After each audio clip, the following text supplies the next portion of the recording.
విష్ణువు యొక్క అవతారములలో ఏకవింశతి అవతారములను ఉన్నాయి. 21 అవతారములు.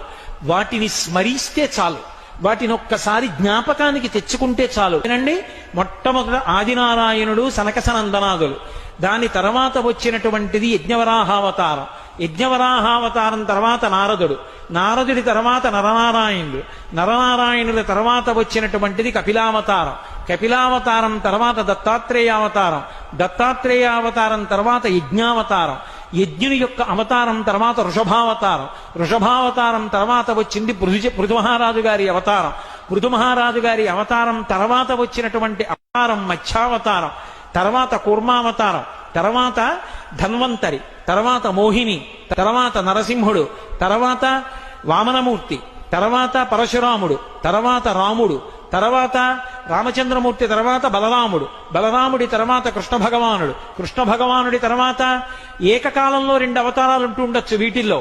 కృష్ణావతారం, కృష్ణావతారం తర్వాత బుద్ధావతారం, బుద్ధావతారం తర్వాత కల్కి అవతారం. మొత్తం 21 అవతారాలు. రాసుకుంటున్న వాళ్ళ సౌలభ్యం కోసం మళ్ళీ ఇంకోసారి చెప్పాను, 21 అవతారాలు.